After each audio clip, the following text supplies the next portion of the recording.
welcome to Church Matters, where we talk about matters of the church and how church matters in our community and our world. My name is Brian Gross. I'm a priest at Christ Episcopal Church in Cedar Rapids, along with my co-host, Chris Tubbs, and Charles Crawley, also from Christ Church. The retired history teacher of over 30 years and is now a full-time writer, having spent many years in the evangelical world and specifically teaching in Christian schools. He's well acquainted with the subculture of evangelicalism and Christian nationalism. In 2022, he published his first book, Confessions of a Recovering Evangelical, in which he chronicles his trajectory out of the world to a new place of expansive and inclusive faith. And he will have a follow-up book coming out later this year called Reflections of a Recovered Evangelical. Dan also writes a regular Substack column called Things We Don't Talk About, like politics and religion. He's a member of the Iowa Writers Collaborative, which includes over 70 of Iowa's best independent journalists and writers. Dan contributes articles to other independent outlets such as Patheos and Collective.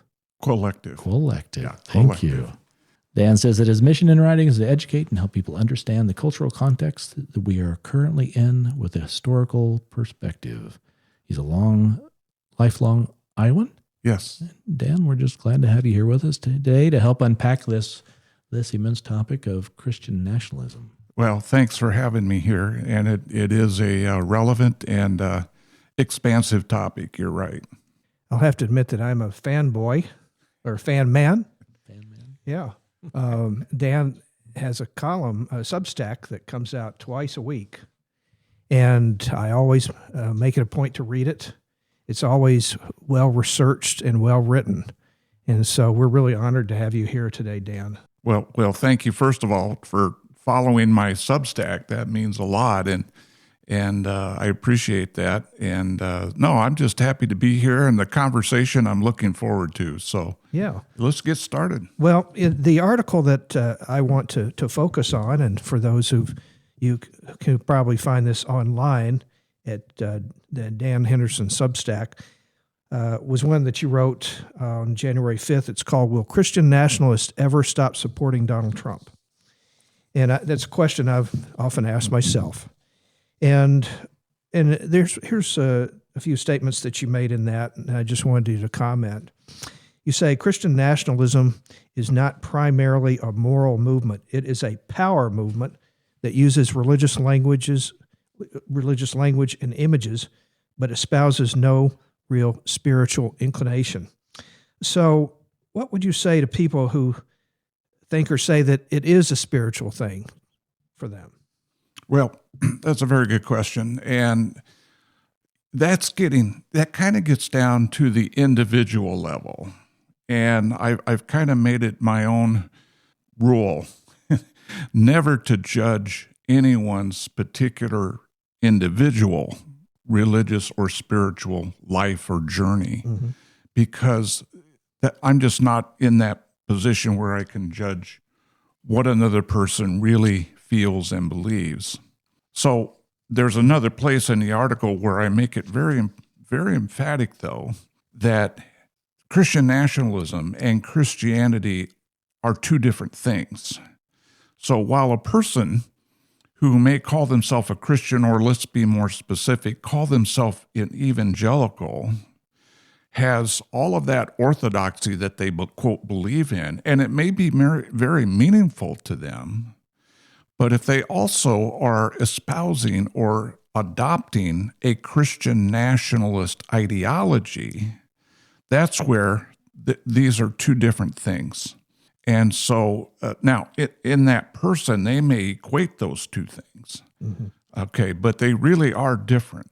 The historic evangelical faith, although it's often had ties to Christian nationalism, is a very different thing than what we see in Christian nationalist movement today. There are many, many evangelicals who aren't Christian nationalists. So we have to keep that in mind, because we're not trying to paint with a broad brush here and say, hey, anyone who's an evangelical is a Christian nationalist. Christian nationalism is a very, very specific political ideology that again, like I said in the article, it uses imagery, symbolism, and even doctrine sometimes to justify the pursuit of power. So the difference I make is, a person who's on a spiritual journey or is a religious person, that's about the individual and how that faith changes them. And that's, in my mind, that's probably the appropriate way to pursue faith in religion is what does it mean for me as a human being to make me a better human being? Christian nationalism isn't about any of that. It's about pursuing power to impose an ideology that I can control, and I'll use religious imagery and doctrine to leverage that control. Okay. So I would never judge anyone who said, hey, this is meaningful to me. I believe them. So you kind of have to dig a little bit deeper, I think, and say, well, just what part of Christian nationalism is it that is so meaningful to you?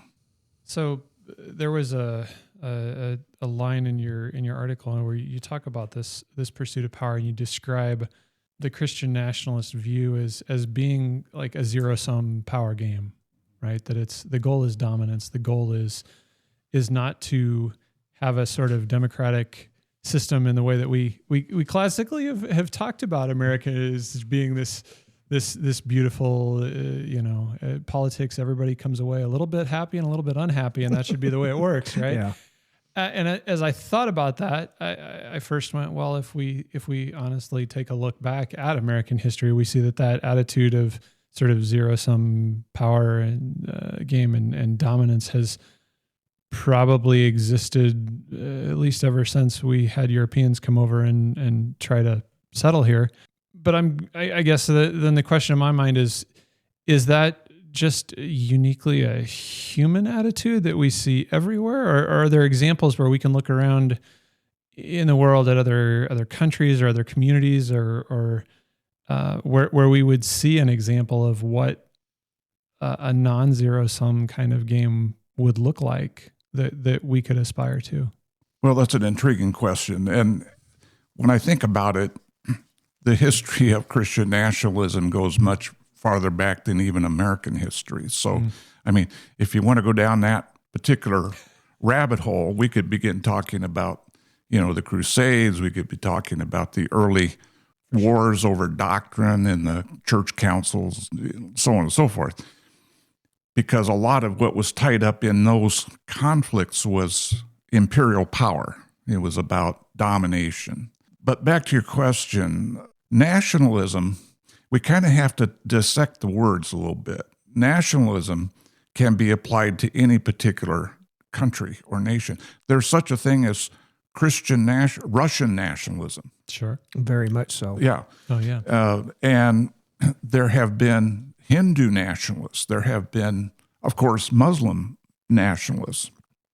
And anytime that we see in any country or society where religion becomes the leverage for political power, it's usually tied up with nationalism. Let me go into that word maybe a little bit deeper, because what nationalism goes to is who belongs, who is the real person in Russia or the United States or Pakistan or India, who is the real, genuine person that belongs here. And when you tie religion to that, it's all of a sudden you're throwing people out, you're excluding people.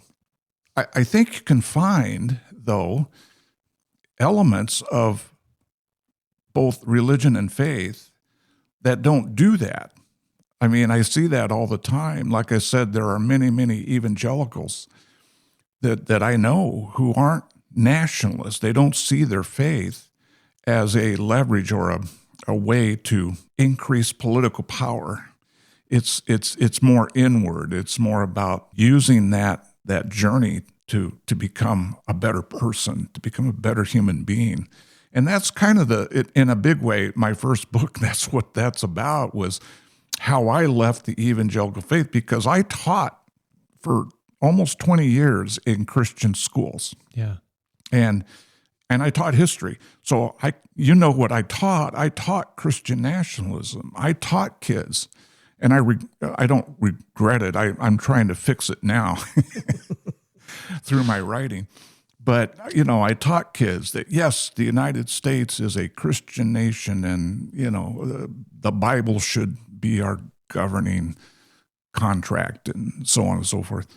And so my first book is how I kind of came to some realizations that that's not really what faith was about. It's not what Jesus talked about. I was out the other day. I'll give you another example. I was out the other day standing on a corner holding a sign. I get a little bit activist every once in a while. It was down in Mount Pleasant, by the way. And a young lady came up as sincere and as innocent, I guess, as could be. But she said, "Can I ask you a question?" She wasn't part of the group that were standing there on the corner, and I could see she was holding a Bible. And I said, "Yeah, go ahead." I kind of knew what was coming. She said, "Are you a Christian?" And I said, "Well, it kind of depends what you mean by that word."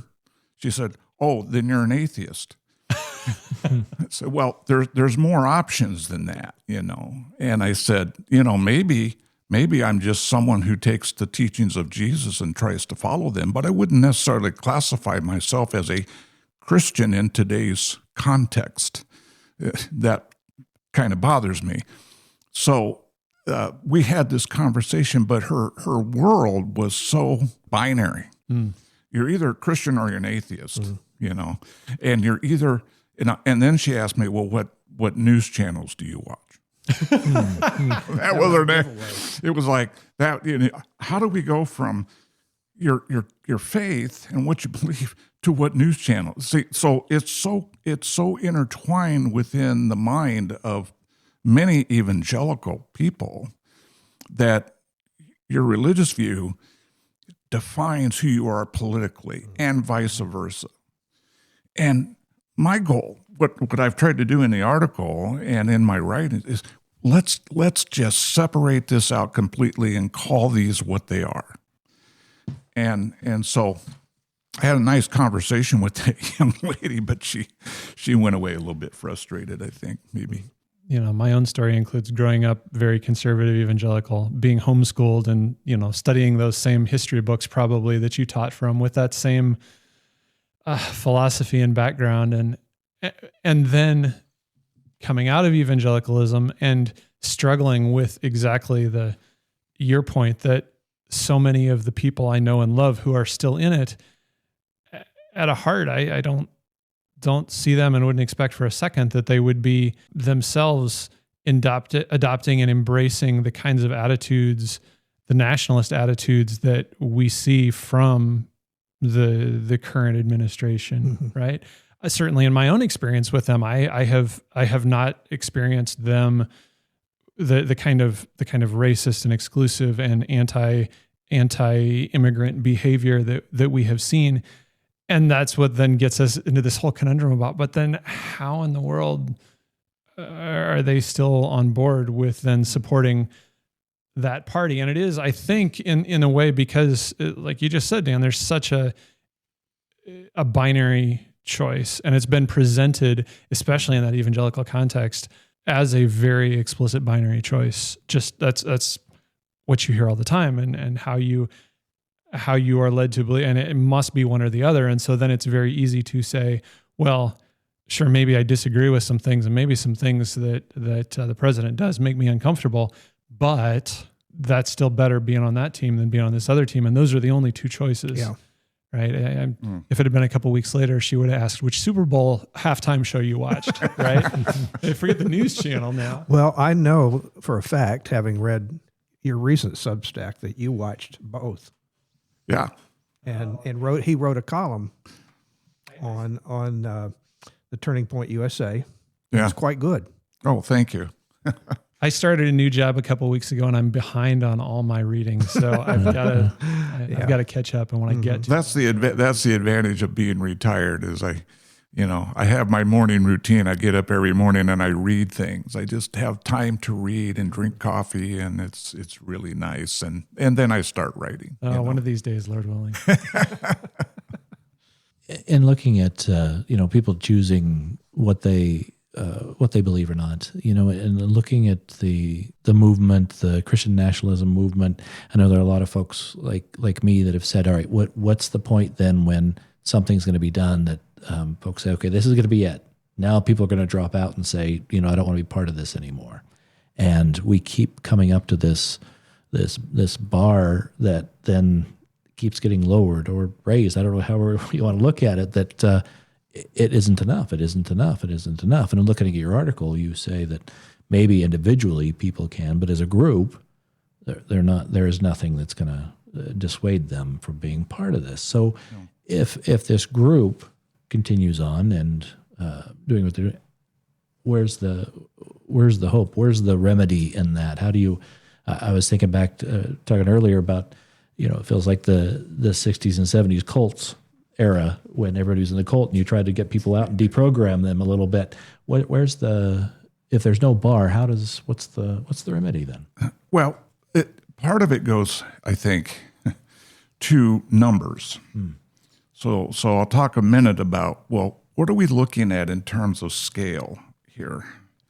Because Christian nationalism, and there are several studies out there now so we do have some data about people who espouse a Christian nationalist ideology.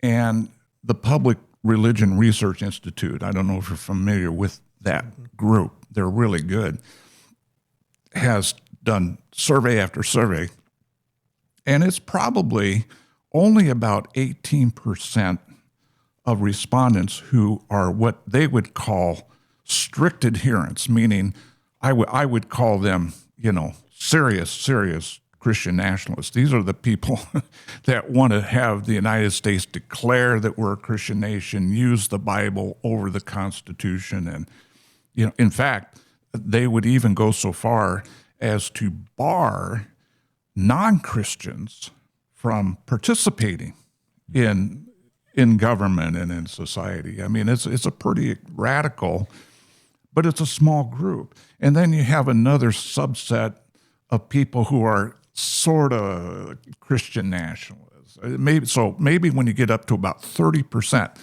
So when you look at polls, for instance, around Donald Trump, and you see, his approval ratings down to 35%, and everybody says, oh my goodness, that's terrible. Well, that 35% is probably the Christian nationalists who don't care what he says or does. And the reason they don't care is because he affirms them. Donald Trump learned early on, I think, that he had an intuitive sense. If there's anything about Donald Trump you can say, he has an intuitive way of understanding what people want to hear and how he can gain their allegiance. And the Christian nationalist crowd, which has been around a long time, I mean, it's not a new group, they were ripe and prime for his message in 2015, 2016. But they're just really, because he affirms them, he affirms that they have been, number one, persecuted. He said, oh my God, you Christians are just, this is a country of 60, 70% Christian people. And, we used to have blue laws that you close down stores on Sunday. I mean, that wasn't that long ago. So, to say that Christians in America, now there is Christian persecution worldwide. That's true. Right, yeah. That's going on. But in the United States, it's a pretty hard empirical statement or argument to make that Christians are persecuted. It's just really interesting. But he affirms that because there is that mindset within the Christian evangelical community that we are the persecuted group, and the society's against us and so on. And they validate that through things like, well, look, we've got gay marriage now, and we've got, no prayer in public school. We don't have Bible reading in public school anymore. They're against us. They interpret that as an attack on them. So Donald Trump comes along and says, I'm going to make God great again. Basically, he's saying, I'm going to make you guys, we're going to make America great again by making it Christian again. Everything's going to revolve around. So he is giving them what they want. Now, the only way, and I think I made this point in the argument or in the article, that I think he would lose this group is if all of a sudden he had an epiphany and said, I really think gay marriage is a good thing and we ought to support that. Or, we really ought to have this separation of church and state thing pretty solid and not really have a Christian, we're a pluralistic country. Mm-hmm. If he started talking like that, there would be the breaking point. Well, go ahead. It's interesting, Dan, because I think what you actually say in the article is that people don't leave authoritarian movements because they're convinced they're wrong. They leave when the movement demands too much, delivers too little, and offers no joy beyond domination. So I think it's more likely for that scenario to happen than for Trump to admit he was wrong or change his mind, because he doesn't do either. Well, he changes his mind a lot, but he never admits that he's wrong. And even I'm just kind of predicting here, even the Epstein files, I don't think will be a breaking point for that group to turn on him. Mm-hmm. Now, they're very much attuned. I have good friends that I still talk to in the people I used to teach with years ago who are concerned about that issue, child sex trafficking and so on and so forth. And I even asked one of them, well, don't you think that's kind of a deal breaker if Donald Trump is found to have been involved? I said, I'm not saying he was at this point. I'm just saying he's all over the Epstein files, millions of times. Would that be a deal breaker? Oh, no. I mean, that's just going to be fake news. See, so they're seeing Donald Trump through a certain filter. And that filter is, it doesn't matter what he does as long as he continues to affirm us and promote our dominance. Mm-hmm. Back when he was running for president the first time, the justification that I heard from the evangelical community a lot was, he's like King Cyrus in the Bible, who was a Persian pagan, but God used him. And God, used Cyrus to bring the people of the Hebrews back to, Judea. And so we're not going to criticize Cyrus if God can use imperfect vessels. Like King David. Like King David would be another one.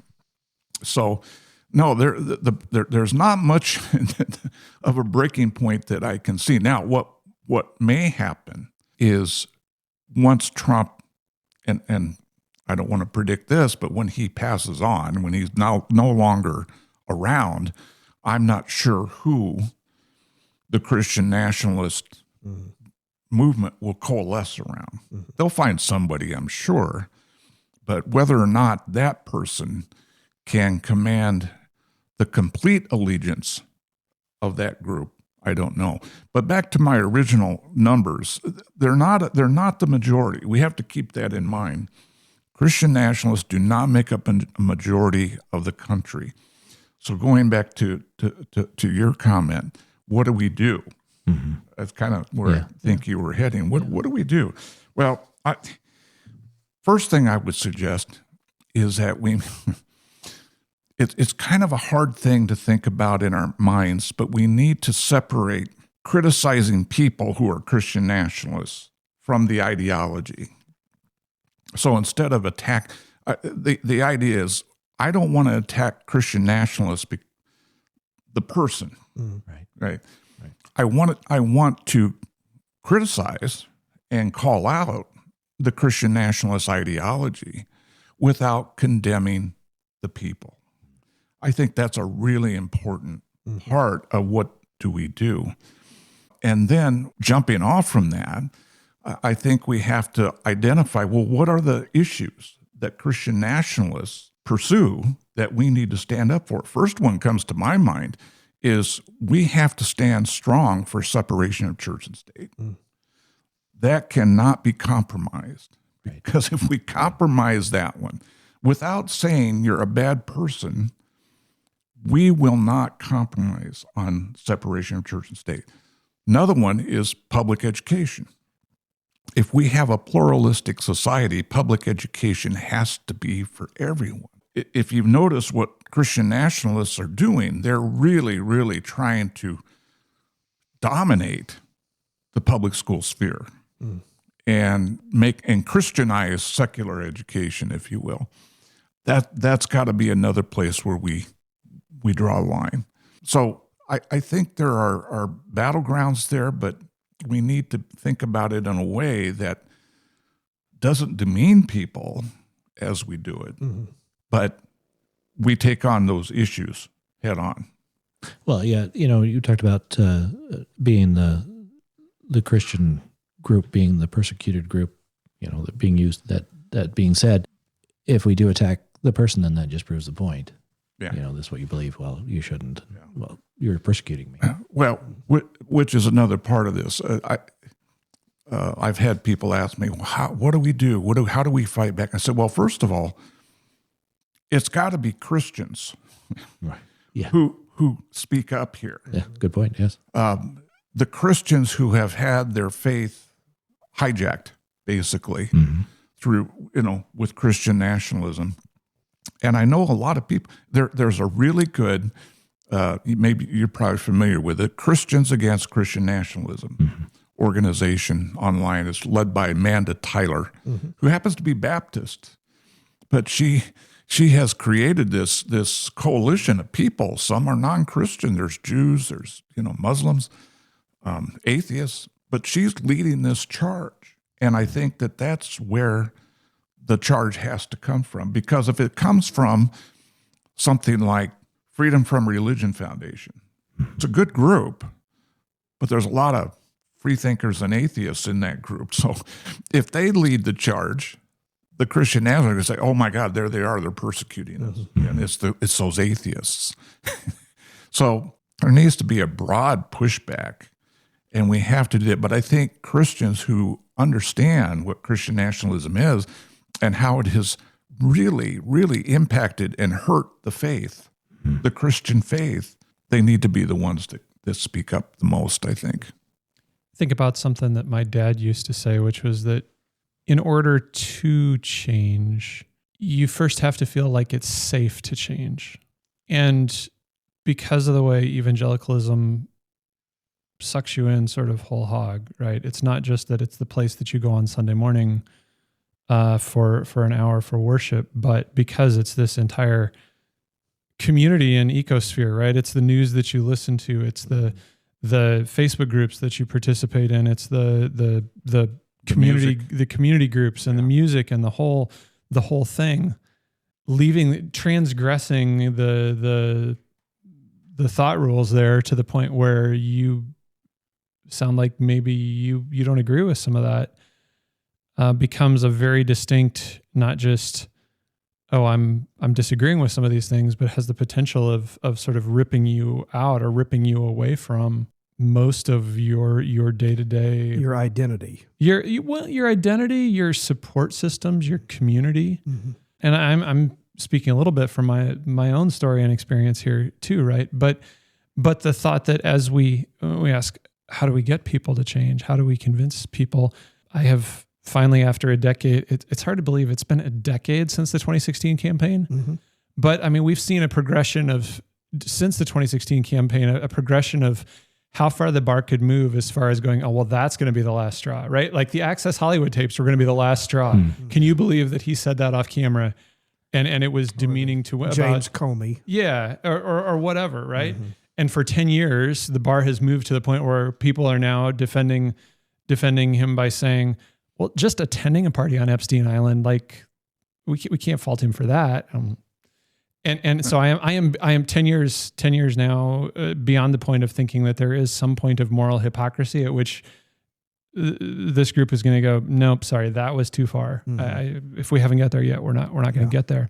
But then separating those things, and I love what you say, Dan, that how do we critique the principles and the system and not attack the person, right? How do we try to create a space and it sounds like one of the things that you just get, okay, Snowflake, you need a safe space, right? But how do we create that safe space for them to where a person who maybe has some inner conflict that they're not willing to admit because it's not safe to admit, to provide a space that says, that journey can be made, that step can be made. I'm not saying it's easy, but there are people, you will find Christians, you will find people who love and follow Jesus more than you think or have been told your whole life that they do. If you take that step across there and are willing to look for it. As I think about how I approach friends, family, people who are in that boat, turning off the frustration and that's always there, and try to come to that encouraging, inviting posture. Yeah, I think that you hit a really important point. How do you make that safe space?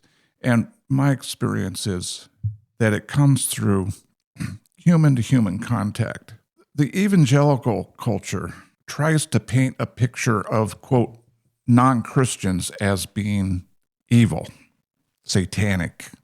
Democrats are satanic, and they're out to steal your kids, and those kinds of things.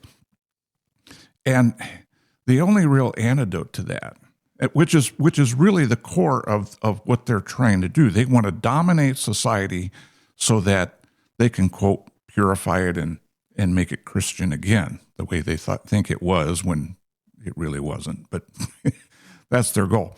So in coming in contact and having that person-to-person contact and asking questions, I think one of the keys, and it's what I try to do, is I don't try to tell people you're wrong. I simply ask them questions. What do you think of this? What do you think of this? What do you think of that idea? And if nothing else, and they usually have an answer, they're all packaged usually, but at least the questions do two things. Plant a seed for them to think about. It's like that young lady I talked about. I asked her a bunch of questions, and I wasn't looking for her to simply, oh, you're right, and they jump on board. But I wanted to plant a seed for her, but also to humanize myself as, quote, a non-Christian national or even a non-evangelical, humanize myself to that person so that they could see, hey, it's not so bad. If we have differences of opinion, we're still human beings. So for me, it's about reaching into whatever we can find of our common humanity, regardless of what you believe, regardless of who you are, and establish that human-to-human contact, which says, oh, you're not a threat, are you? I see that you're human. You're not a threat. And I think that's a hard thing to do, and it's a harder thing to do than just try to debate and tell people they're wrong. But I think it's the one way that you can help give people that space is to help them understand, no, I'm not out to condemn you. I'm not against your religion. See, that persecution complex comes because they think, oh, they're against us because we're Christians. That's not the case. I don't really care what evangelicals believe. They can believe whatever they want. I'm much more interested in making connection with who they are as a human being. And if I can do that, they can then hopefully, again, I humanize the whole situation. We're friends, and I'm not out to persecute you. Neither are the other people holding signs back here on the street. They're not out to hurt you. Mm-hmm. So that really is where I come from, and part of that I try to do through the writing that I do, and and I do have people that read my column that I know are in that camp. They're in the Christian Nationalist camp. I know they're out there reading it because every once in a while I get some feedback, which is like, And it's almost like, oh yeah, finally I'm getting the pushback that I'm looking for, because I can create a conversation and humanize the situation with that person. Turns out when you work with or live next to or are in community with somebody who isn't like you, who's one of those scary others, right? It turns out they're not as scary and not as different as people would have you believe. Yeah. It's amazing. If you perceive everybody as the group in which they belong, it's easier to dehumanize them. And then, what you said, that it comes back to really all problem situations, human to human situations, it's the dehumanization aspect that takes place. If we can have the conversations, have the relationships, and on both, whatever side of whatever topic, both folks are looking at the other as a human being, and it makes it easier and better. All right. Well, this has been a great conversation.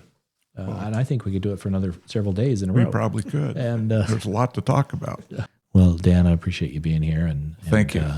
Appreciate all the questions and the conversation today. And I hope that we can find a way forward here. Great. Thank you. Thank you. Thank you all for listening.